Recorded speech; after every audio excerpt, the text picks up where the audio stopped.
As the end of my high school career came to an end, I had to decide where I wanted to go to school. I had a couple different decisions to make. I looked at. I was born February 17th, Columbia College, Chicago, which is an art school, but ultimately I landed on Indiana State University. My amazing parents, Doug and Angie, which is probably one of the best. My sister was born since 3 years after. I've had an amazing experience. I was. I mean, actually 3 days after Christmas, like anyone has had, but since coming here, I've gotten heavily involved in political organizations. I met grew up people. One thing in particular that I've got to do is become the chapter president of Young Americans for Liberty, which is quite it's not beautifully political organization. Having all the inconvenience, I've made some amazing friends, and all the boredom I've even gotten to meet of a small town.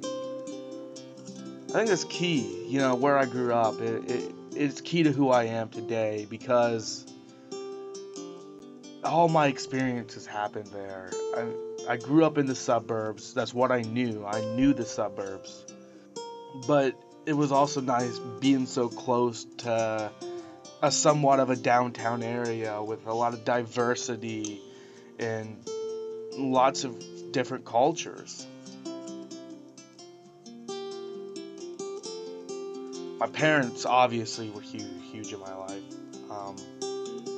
Without them, I would definitely not be who I am today. They bestowed just amazing values onto me and gave me tons of great life lessons.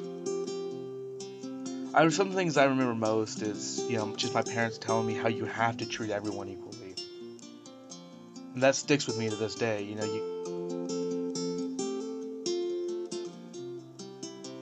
Not just my parents, though, but my extended family, too, is huge on who I am.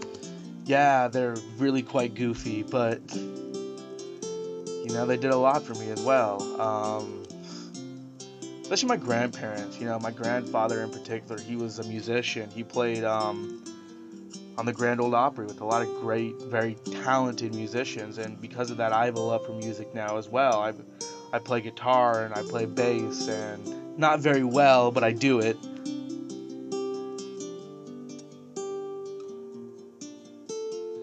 My grandmother was hugely political, and because of that, I am now a political science major. She and I would love to talk politics for hours on end.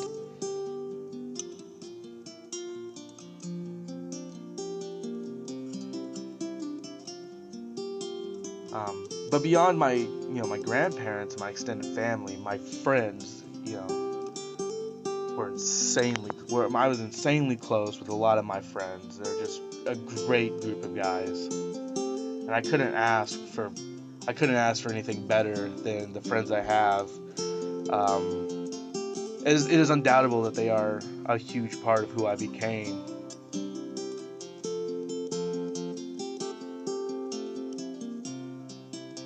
Jesus, dude, this is a cucumber. This is a good cucumber.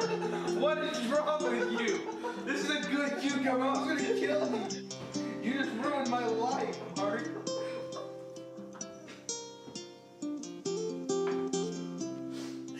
No, no, no, no, no, no,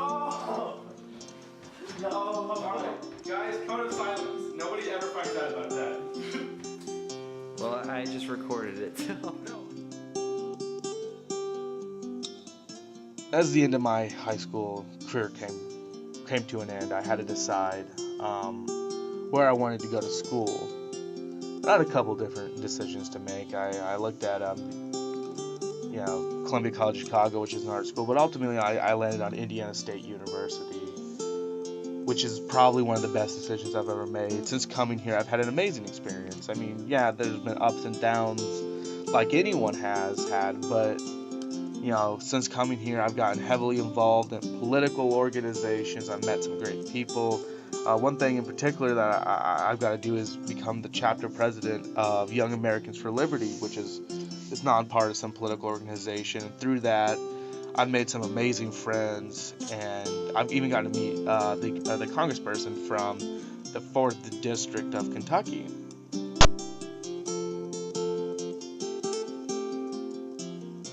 And that's what I want to do as a peer educator, is take my experiences, my values, that's been bestowed upon me, and inspire those students to do the same. Not be me, not imitate what I believe, but find their own path. Encourage them to do the best they can. Encourage them to get involved. Getting involved is amazing.